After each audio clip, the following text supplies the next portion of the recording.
નારદજી સાથે રાજા ઇન્દ્રદ્રુમ્ન પુરોહિત વિદ્યાપતિ સાથે પુરુષોત્તમ ક્ષેત્રમાં આવ્યા છે.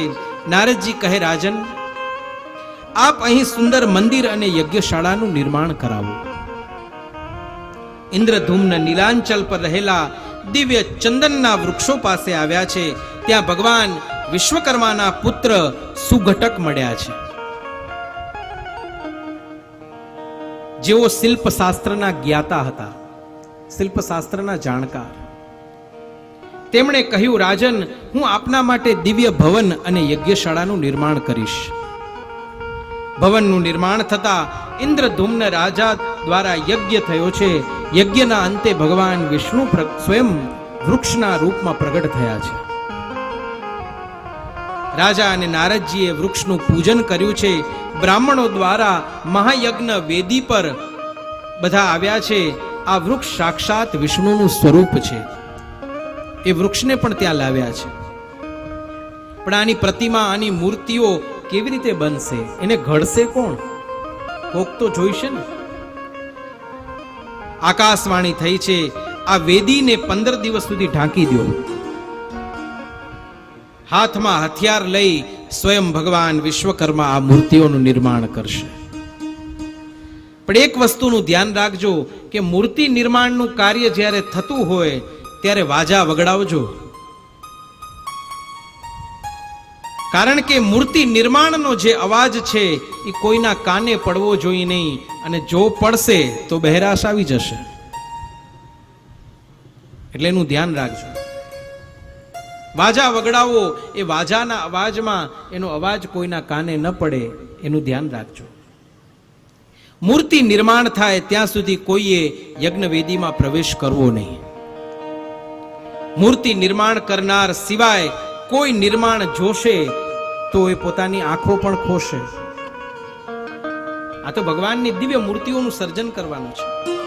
15 દિવસમાં ભગવાન વિશ્વકર્માએ બલભદ્ર, સુભદ્રા અને ભગવાન જનાર્દનની દિવ્ય મૂર્તિઓ ઘડી છે અને દિવ્ય સિંહાસન ઉપર એને બિરાજમાન કરી છે.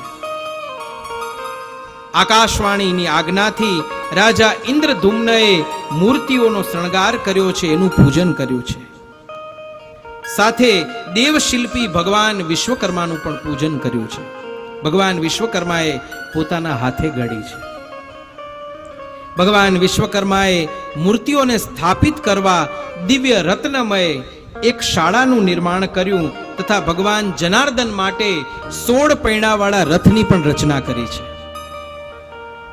જેના પર ગરુડના ચિહ્નવાળી ધજા ફરકી રહી છે. એ ભગવાન જનાર્દનનો 16 પૈડાવાળો રથ. બીજો એક રથ તૈયાર કર્યો બલભદ્રજી માટે, જે 14 પૈણાવાળો હતો અને જેની તાલ ધ્વજા હતી. તાલ ધ્વજ, હળના ચિહ્નવાળી એ ધજા હતી જે બળભદ્રજીના રથ ઉપર ફરકી રહી હતી.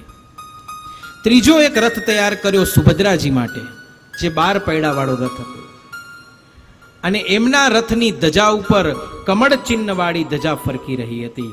આ સર્જન ભગવાન વિશ્વકર્માએ કર્યું. આ દિવ્ય રથોમાં ભગવાન જનાર્દન, બલભદ્ર અને સુભદ્રાજીની મૂર્તિઓનું સ્થાપન વૈશાખ સુદ 8મ ગુરુવાર અને પુષ્ય નક્ષત્રમાં કરવામાં આવ્યું. નીલાંચલ ઇલોરગઢ પર્વતના દિવ્ય શિખર પર રહેલી આ કાષ્ટમય મૂર્તિના દર્શન કરી મનુષ્ય મોક્ષની પ્રાપ્તિનો અધિકારી બની જાય એવી આ દિવ્ય મૂર્તિઓ. રાજા ઇન્દ્રધૂમ્ન અષાઢ માસની સુદ બીજના દિવસે પુષ્ય નક્ષત્રમાં ભગવાન જનાર્દન, બલભદ્ર અને સુભદ્રાજીને દિવ્ય મૂર્તિઓને રથમાં સ્થાપિત કરી જગત એનું દર્શન કરી શકે અને જગતનો નાથ જગતનું દર્શન કરી શકે એ હેતુથી દિવ્ય રથયાત્રા કાઢી છે. અષાઢ સુદ બીજ, અષાઢી બીજ રથયાત્રા કાઢી ભગવાન વિશ્વકર્મા નિર્મિત ભવ્ય મૂર્તિઓ ગુંડિયા મંડપ નામના ક્ષેત્રમાં લઈ આવવામાં આવી, જે હાલનું જગન્નાથપુરી.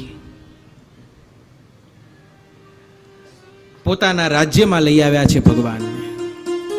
અને એ ક્ષેત્ર કળિયુગની અંદર જગન્નાથપુરી તરીકે વિખ્યાત થયું છે. બોલીએ શ્રી જગન્નાથપુરી ધામ